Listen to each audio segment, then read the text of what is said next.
Hi friends, എല്ലാവർക്കും സ്വാഗതം. പത്രമാറ്റിന് ഇനി വരാൻ പോകുന്ന നല്ലൊരു കിഡിലൻ എപ്പിസോഡിന്റെ റിവ്യൂ ആണിത്. അങ്ങനെ കേസെല്ലാം ജയിച്ച് 20 കോടി സ്വന്തമാക്കാമെന്നും അനന്തപുരിക്കാരെ ജയിലിലാക്കാമെന്നും കരുതി അനാമികയും വേണുവും രേവതിയും ഒക്കെ വലിയ ആഘോഷത്തിനൊരുങ്ങുമ്പോൾ അവർക്കൊരു തിരിച്ചടി കാത്തിരിക്കുന്നുണ്ടായിരുന്നു. നമ്മുടെ നവീൻ വക്കീലിന്റെ ഒരു മാസ്റ്റർ പ്ലാൻ. കോടതിയിൽ വ്യാജ തെളിവുകൾ ഉണ്ടാക്കി വിധി അനുകൂലമാക്കാൻ ശ്രമിച്ച അനാമികയുടെയും വേണുവിന്റെയും എല്ലാ കുരുട്ടുബുദ്ധികളും തെളിവ് സഹിതം തന്നെ കോടതിക്ക് ബോധ്യപ്പെടുകയാണ്. വ്യാജ തെളിവുകൾ ഉണ്ടാക്കി കോടതിയെ കബളിപ്പിക്കാൻ ശ്രമിച്ച അനാമികയുടെ കള്ളത്തരങ്ങൾ തെളിവുകളോടെ തന്നെ പുറത്തു വന്നു. ജയിലിലേക്ക് പോകുന്നതിന് മുമ്പായി കോടതി മുറ്റത്ത് വെച്ച് തന്നെ മുത്തശ്ശനും മുത്തശ്ശിയും അവളെ നേരിട്ട് ശിക്ഷിച്ച ആ ഒരു തീപ്പൊരി നിമിഷമെല്ലാം കാണാവുന്നതാണ്. വീഡിയോയിലേക്ക് കടക്കുന്നതിന് മുമ്പ് ലൈക്കും ഹൈപ്പും ചെയ്യാൻ മറക്കല്ലേ ഫ്രണ്ട്സ്. അങ്ങനെ അനാമികയുടെ വക്കീലായ നന്ദഗോപാൽ മുത്തശ്ശനെയും മുത്തശ്ശിയും നിയമക്കുരുക്കിലാക്കിയതോടെ വേണുവും അനാമികയും വളരെയധികം ആഹ്ലാദത്തിലാകുന്നു. അനന്തപുരിയിലെ കുടുംബത്തെ നിയമപരമായി തന്നെ കീഴ്പ്പെടുത്താൻ സാധിച്ചതിലുള്ള സന്തോഷമാണ് അവർക്ക്. കോടതി മുറിയിൽ മുത്തശ്ശനും മുത്തശ്ശിയൊക്കെ തലകുനിച്ച് നിൽക്കേണ്ടി വന്ന ആ രംഗം അതാലോചിച്ച് നിറഞ്ഞ സന്തോഷത്തിൽ നിൽക്കുകയാണ് അവര്. അവസാന വിധിയും അവർക്ക് തന്നെ അനുകൂലമായിരിക്കുമെന്നുള്ള ഉറച്ച വിശ്വാസത്തിലാണ് അവർ നിൽക്കുന്നത്. ഈ വിജയം നമുക്ക് ഗംഭീരമായി ആഘോഷിക്കണമെന്നും 1-2 കോടിയല്ല കയ്യിലേക്ക് വരാൻ പോകുന്നത്, 20 കോടിയാണ്. നമ്മുടെ മോൾക്കത് ലഭിച്ചാലേ ഒരു ലോട്ടറിക്ക് തുല്യമാണ് എന്നെല്ലാം രേവതി പറഞ്ഞത് കേട്ട് വേണു ചിരിയോടെ പറയുന്നുണ്ട്, അതേ രേവതി, ആഘോഷങ്ങൾക്കൊന്നും ഒരു കുറവും വരുത്തരുത്. നാളെയല്ലേ അന്തിമവിധി, അത് വന്നോട്ടെ. അനന്തപുരിയിലുള്ളവരെല്ലാം ജയിലിലേക്ക് പോകുന്നതിന്റെ സ്വപ്നം ഞാൻ ഇപ്പൊ തന്നെ കണ്ടു തുടങ്ങി. ഇവിടെ സച്ചിയാണെങ്കിൽ മറ്റൊരു സന്തോഷത്തിലാണ്. നാളെ മുതൽ അനി ജയിലിലായിരിക്കുമല്ലോ. കുറച്ചു കാലത്തേക്ക് അവനെ കൊണ്ടുള്ള ശല്യമൊന്നും ഉണ്ടാകില്ല. അവൻ പുറത്തിറങ്ങുന്നതിന് മുമ്പ് ഞാൻ നന്ദുവിന്റെ കഴുത്തിൽ താലി കെട്ടിയിരിക്കും. എന്നിട്ട് ജയിലിൽ ചെന്ന് അവന്റെ മുന്നിൽ വെച്ച് നന്ദു എന്റെ ഭാര്യയാണെന്ന് പ്രഖ്യാപിക്കും. ഇങ്ങനെയെല്ലാം സച്ചി മനസ്സിൽ പ്രതിജ്ഞ എടുക്കുന്നുണ്ട്. ആഹ്ലാദം അടക്കാനാവാതെ. ദേവയാനിക്കൊക്കെ ആണെങ്കിലും ഇപ്പോൾ ആശങ്കയാണ്. എന്നിട്ട് നവീന്റെ അടുത്ത് നിന്ന് ചോദിക്കുന്നുണ്ട്, കേസിനി മറ്റാരെയെങ്കിലും ഏൽപ്പിക്കേണ്ടി വരുമോ? ഈ പോക്ക് പോയാൽ അനാമിക തന്നെയല്ലേ ജയിക്കുക എന്ന്. ദേവയാനിയുടെ ഈ ആശങ്ക നിറഞ്ഞ ചോദ്യം കേട്ട് നവീനാണെങ്കിൽ ഒട്ടും കൂസാതെ തന്നെ മറുപടി കൊടുക്കുന്നുണ്ട്. മുത്തശ്ശൻ എന്നിൽ അർപ്പിച്ച വിശ്വാസത്തിന് ഒരു കോട്ടവും തട്ടില്ല. ഈ കേസ് ഞാൻ ഏറ്റെടുത്തത് ജയത്തിൽ കുറഞ്ഞതൊന്നും ലക്ഷ്യമിട്ടല്ല. അതുകൊണ്ട് ഈ ഒരു ഘട്ടത്തിൽ നിങ്ങൾ എനിക്ക് ഒരവസരം കൂടെ നൽകണം. ഞാൻ സത്യം പുറത്തു കൊണ്ടുവരും. അതിനുശേഷം വേണമെങ്കിൽ നിങ്ങൾക്ക് മറ്റൊരാളെ ഏൽപ്പിക്കാം. അനന്തപുരി തകർന്നു പോകാതിരിക്കാൻ താൻ കട്ടയ്ക്ക് കൂടെ ഉണ്ടാകുമെന്ന് തന്നെ നവീൻ അവിടെ ഉള്ളവർക്ക് വാക്ക് കൊടുക്കുകയാണ്. നവീന്റെ ആത്മവിശ്വാസം കാണുമ്പോഴാണ് അനന്തപുരിയിലുള്ളവർക്കും കുറച്ചെങ്കിലും സമാധാനമാകുന്നത്. ഏതായാലും ഇനിയെല്ലാം നാളത്തെ കോടതി വിധി പോലെ എന്ന് കരുതി എല്ലാവരും കാത്തിരുന്നു. അങ്ങനെ വിധി പ്രസ്താവിക്കുന്ന ദിവസം എത്തി. എല്ലാവരും കോടതിയുടെ മുന്നിൽ എത്തിച്ചേർന്നു. അനാമികയെ നിരന്തരം ഉപദ്രവിച്ചു എന്നതിന് വക്കീൽ സമർപ്പിച്ച കള്ളത്തെളിവുകളെല്ലാം കോടതിയിൽ ശക്തമായി തന്നെ അവതരിപ്പിക്കപ്പെട്ടു. ആ തെളിവുകൾ സത്യമാണെന്ന് തെറ്റിദ്ധരിച്ച് കോടതിയാണെങ്കിലും അനിയെയും മുത്തശ്ശനെയും മുത്തശ്ശിയും ഒക്കെ കുറ്റക്കാരാണെന്ന് വിധിച്ചു. അവർക്ക് 3 പേർക്കും 5 വർഷം വരെ കഠിന തടവും വിധിച്ചു. കൂടാതെ അനാമികയ്ക്ക് 20 കോടി രൂപ നഷ്ടപരിഹാരം നൽകാനും ഉത്തരവിട്ടു. അങ്ങനെ ശിക്ഷാവിധിയെല്ലാം പ്രഖ്യാപിച്ച് എല്ലാവരും മടങ്ങാനൊരുങ്ങുമ്പോഴാണ് നവീൻ വക്കീൽ എതിർപ്പുമായിട്ട് മുന്നോട്ട് വന്നത്. വാദം തീർന്നിട്ടില്ലെന്നും എനിക്ക് ഒരാളെ കൂടെ വിസ്തരിക്കാനുണ്ട്, കോടതി അനുവദിക്കുമെങ്കിൽ ഞാൻ അവരെ ഇപ്പോൾ തന്നെ വിളിക്കാമെന്നുമുള്ള നവീന്റെ ആ ഒരു ആവശ്യം കേട്ട് കോടതിയുടെ അനുമതിയോടെ തന്നെ നവീൻ സാക്ഷി പട്ടികയിൽ ഇല്ലാത്ത ഒരാളെ കൂടെ അവിടേക്ക് വിളിച്ചു, നവ്യയെ. അങ്ങനെ കോടതി മുറിയിൽ അപ്രതീക്ഷിതമായി കടന്നു വന്ന നവ്യയെ കണ്ട് അനാമികയൊക്കെ ആണെങ്കിലും ഞെട്ടിപ്പോകുന്നുണ്ട്. എന്നിട്ട് നവീൻ തുടർന്ന് വാദിക്കുകയാണ്, അനാമികയെ മുത്തശ്ശിയും അനിയുമൊക്കെ ഉപദ്രവിച്ച കഥകളാണ് ഇതുവരെ കോടതി കേട്ടത്. എന്നാൽ യഥാർത്ഥത്തിൽ ഈ അനാമിക ആരാണെന്ന് ഞാൻ ഇപ്പോൾ തന്നെ കോടതിക്ക് മുന്നിൽ തെളിയിച്ചു തരാം. ഇങ്ങനെയും പറഞ്ഞ് നവ്യയെ ചൂണ്ടി നവീൻ പറയുകയാണ്, ഈ നവ്യ എന്റെ കോളേജ് ഫ്രണ്ടാണ്. ഇവളുടെ കുഞ്ഞിനെ വയറ്റിൽ വെച്ച് തന്നെ ഇല്ലാതാക്കാൻ ശ്രമിച്ചവളാണ് ഇവിടെ വിജയശ്രീ ലാളിതയായി നിൽക്കുന്ന ഈ അനാമിക. അനാമികയുടെ യഥാർത്ഥ സ്വഭാവം തെളിയിക്കുന്ന തെളിവുകൾ കോടതിയിൽ സമർപ്പിക്കാൻ ഞാൻ തയ്യാറാണ്. നവീൻ ഇങ്ങനെ നവ്യയെ സാക്ഷിയാക്കി നിർത്തി അനാമികയ്ക്കെതിരെ ഗുരുതരമായ ആരോപണം ഉന്നയിച്ചപ്പോൾ അനാമികയ്ക്ക് വേണുവിനൊക്കെ ആണെങ്കിലും പണി വാളുമോ എന്നുള്ളൊരു പേടിയുണ്ട്. അനാമിക ഉടൻ തന്നെ പ്രതികരിക്കുകയാണ്, ഇവരുടെ വക്കീല് പറയുന്നതൊക്കെ പച്ചക്കള്ളമാണെന്നും ഞാൻ ആരുടെയും കുഞ്ഞിനെ ഇല്ലാതാക്കാനൊന്നും ശ്രമിച്ചിട്ടില്ല. നവ്യയുടെ അനിയത്തിയായ നയനെയാണ് വിഷം കലർത്തി ആ പാല് കാച്ചിയും അവളെ കുടിപ്പിക്കാൻ നോക്കിയത്. അതറിയാതെ അമ്മായിയമ്മ ഒന്ന് കുടിച്ചത് എന്റെ തെറ്റാണ്. ഇത് കേൾക്കുന്നതും നവ്യ ഉടനെ തന്നെ എതിർവാദം ഉന്നയിച്ചു, അല്ല, എന്റെ അനിയത്തി ഒരിക്കലും അങ്ങനെ ചെയ്യില്ല. നീ തന്നെയാണ് എന്റെ കുഞ്ഞിനെ കളയാൻ ശ്രമിച്ചത്. ഭാഗ്യത്തിനത് നടന്നില്ല. പകരം ആ പാല് കുടിച്ചത് വല്യമ്മയായി പോയില്ലേ. എന്തായാലും ഇവര് തമ്മിലുള്ള ഈ തർക്കം രൂക്ഷമായപ്പോ അനാമികയുടെ വക്കീൽ ഇടപെടുന്നുണ്ട്. എന്നിട്ട് പറയുന്നുണ്ട്, ശരി, നമുക്കൊരു നിമിഷം ഇത് അംഗീകരിക്കാം. പാലിൽ വിഷം കലർത്തിയത് അനാമിക തന്നെ ആയിക്കോട്ടെ. പക്ഷേ നിങ്ങളുടെ കയ്യിൽ അതിന് തെളിവുകളുണ്ടോ? ഉണ്ടെങ്കിൽ അത് കൊണ്ടുവന്ന് കോടതിയിൽ ഹാജരാക്കുക. കോടതിക്ക് ആവശ്യമേ തെളിവുകളാണ്. അല്ലാതെ വെറുതെ ഇവിടെ നിന്ന് വായിട്ടലച്ച് കോടതിയുടെ സമയം കളയരുത്. അത് കേൾക്കുന്നതും നവീനും നവ്യയൊക്കെ തെളിവിന്റെ അഭാവത്തിലാകെ വിഷമത്തിലായി. നവീൻ ഇനി എങ്ങനെ ഈ വെല്ലുവിളിയെ നേരിടുമെന്നുള്ള ആകാംക്ഷയിൽ കോടതി മുറിയും നിശബ്ദമായി. കൃത്യമായ തെളിവുകൾ ഇല്ലാത്ത പക്ഷം അനിയുടെ വക്കീൽ പറഞ്ഞതൊന്നും മുഖവിലേക്ക് എടുക്കാൻ കഴിയില്ല. ജഡ്ജി അങ്ങനെ പ്രഖ്യാപിക്കുന്നുണ്ട്. അതോടെ അനാമിക അനാമികയ്ക്ക് അനുകൂലമായി വിധി പറയാനുള്ള ഉത്തരവ് കോടതി നൽകാനൊരുങ്ങി. വിധി പ്രസ്താവനയെല്ലാം കേട്ട് അനാമികയും വേണുവൊക്കെ സന്തോഷിച്ചു തുടങ്ങിയിരുന്നു. എന്നാൽ അതിന് തൊട്ടുമുമ്പ് നവീൻ വീണ്ടും രംഗത്തെത്തി. എന്നിട്ട് ആ വിധി തടഞ്ഞു. തെളിവുകളില്ലെന്ന് ആരാണ് പറഞ്ഞത്? കൃത്യമായ തെളിവുകളോടെയാണ് ഞാനിവിടെ വന്നിരിക്കുന്നത്. ഇത് വീഡിയോ റെക്കോർഡിംഗ് ആണ്. ഇന്നലെ ആദർശിന്റെ അമ്മ ദേവയാനിയെ ഞാൻ അനാമികയുടെ വീട്ടിലേക്ക് പറഞ്ഞു വിട്ടിട്ടുണ്ടായിരുന്നു, ഈ കേസിൽ നിന്നും പിന്മാറാൻ വേണുവിന്റെയും അനാമികയുടെയും കാല് പിടിക്കാൻ എന്ന വ്യാജേന. പക്ഷെ അതൊക്കെ ഞാൻ റെക്കോർഡ് ചെയ്യുന്നുണ്ടായിരുന്നു. എന്റെ പോക്കറ്റിൽ കിടന്ന മൊബൈൽ ഫോൺ ഓൺ ചെയ്തു വെച്ചിട്ടുണ്ടായിരുന്നു. ഇത് കണ്ടാൽ എല്ലാവർക്കും എല്ലാം ബോധ്യപ്പെടും എന്ന് പറഞ്ഞ നവീൻ ആ വീഡിയോ ദൃശ്യങ്ങളെല്ലാം കോടതിക്ക് മുമ്പിൽ സമർപ്പിക്കുകയാണ്. വീഡിയോയിൽ ദേവയാനിയും അനാമികയും വേണുവൊക്കെ സംസാരിക്കുന്നതായിരുന്നു ഉണ്ടായിരുന്നത്. നവീൻ പറഞ്ഞു കൊടുത്തതുപോലെ ദേവയാനി വേണുവിനും അനാമികയ്ക്കും മുന്നിൽ നന്നായിട്ട് അഭിനയിക്കുകയാണ്.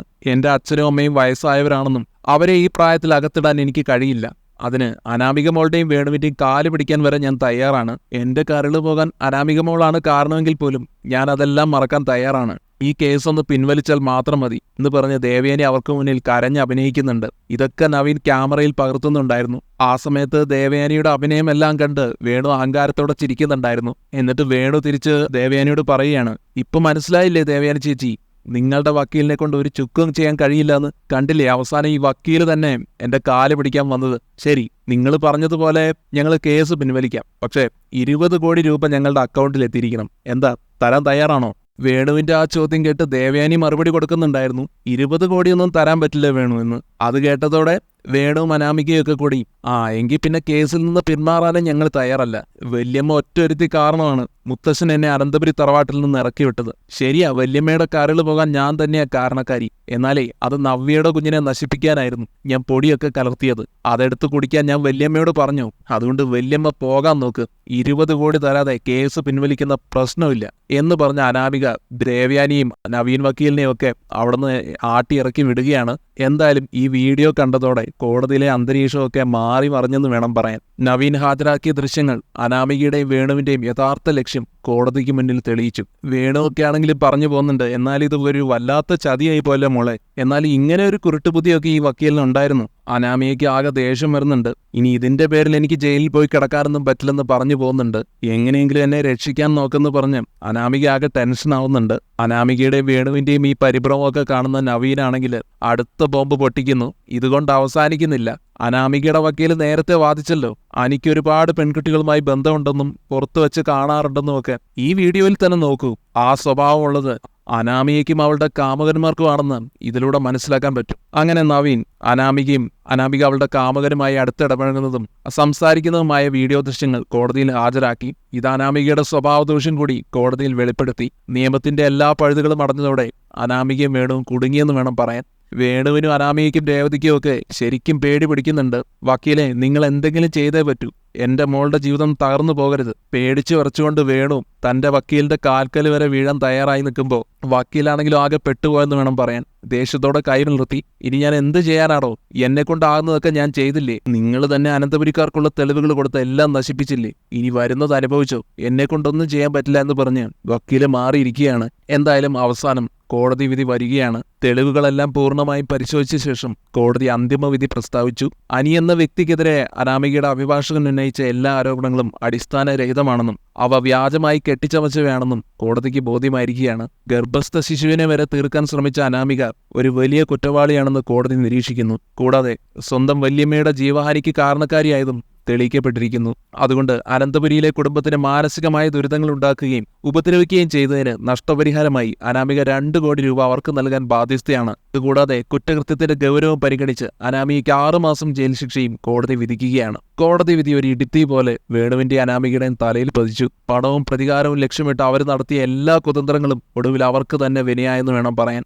നവീൻ വക്കീലിന്റെ ബുദ്ധി കൊണ്ട് സത്യങ്ങളെല്ലാം കോടതിയിൽ തെളിയിക്കപ്പെട്ടിരിക്കുകയാണ്. വിധി കേൾക്കുന്നതോടെ അനന്തപുരിയിലുള്ള എല്ലാവർക്കും ഒരുപാട് സന്തോഷമാകുന്നു. സത്യം ജയിച്ചതിന്റെ ആശ്വാസം എല്ലാവരുടെയും മുഖത്തുണ്ട്.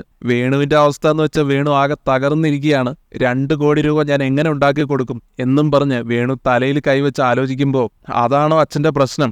എന്നെ എങ്ങനെയെങ്കിലും ഈ പോലീസുകാരിൽ നിന്ന് രക്ഷിക്കച്ചാന്നും പറഞ്ഞ് അനാമിക കരയുന്നതും അപ്പോഴേക്കും പോലീസുകാരെത്തി അനാമികയുടെ കൈകളിൽ വിലങ്ങ് വയ്ക്കുന്നു.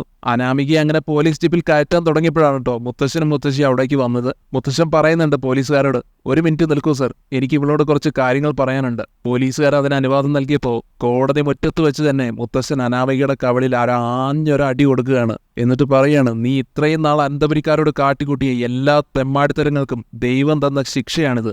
കോടതിക്കകത്ത് വെച്ച് നീ എന്റെ വസുന്ധരയെ പറ്റി എന്തൊക്കെയാണ് ഈ പറഞ്ഞത്? ഒരു ഉറുമ്പിനെ പോലും നോവിക്കാത്തവളാണ് എന്റെ വസുന്ധര.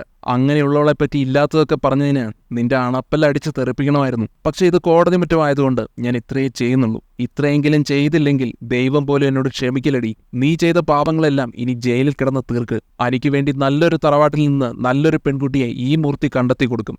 നീയാകട്ടെ ആ സമയം ജയിലിൽ കിടന്ന് അനുഭവിക്കുന്നുണ്ടാവും. ഇത്രയും പറഞ്ഞ മുത്തശ്ശൻ മുത്തശ്ശിയും കൂട്ടി തിരിഞ്ഞു നടക്കാൻ തുടങ്ങുന്നതും തീർന്നില്ല. ഇനി അടുത്തത് മുത്തശ്ശിയുടെ ഊഴമാണ്. ഞാൻ തറവാട്ടിൽ വെച്ച് നിന്നെ അടിക്കാനും ദ്രോഹിക്കാനും ഒക്കെ വന്നിട്ടുണ്ടെന്നല്ലേ നീ കോടതിയിൽ വെച്ച് പറഞ്ഞത്?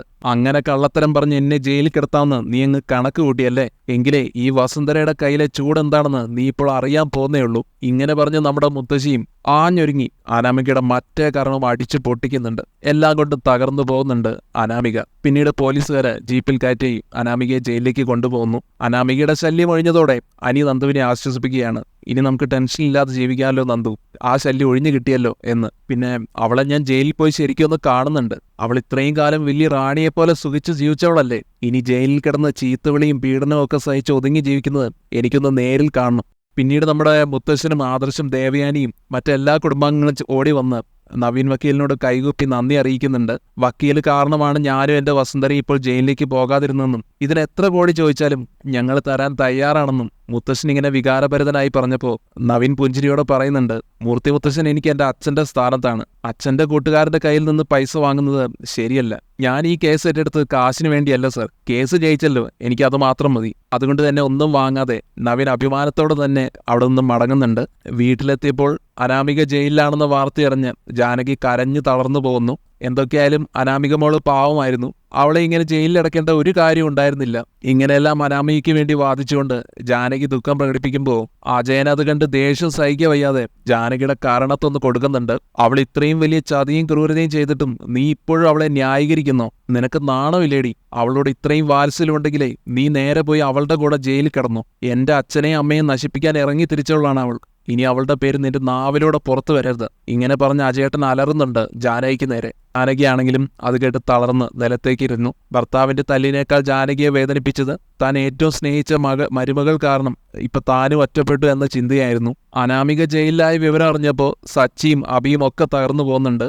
നന്ദുവിനെ വിവാഹം കഴിക്കാനുള്ള തന്റെ പദ്ധതികൾ മുഴുവൻ താളം തെറ്റിയെന്നോർത്ത് സച്ചി ആകെ നിരാശപ്പെട്ടിരിക്കുന്നു. അനന്തപുരിയുടെ തകർച്ചയ്ക്കായി അനാമികയുടെ പിന്നിൽ നിന്ന് കളികൾ മുഴുവൻ കളിച്ചത് സച്ചിയും കൂടെ ആയിരുന്നു. സച്ചിയുടെ എല്ലാ ലക്ഷ്യങ്ങളും ഇവിടം കൊണ്ട് തകർന്നിരിക്കുകയാണ്.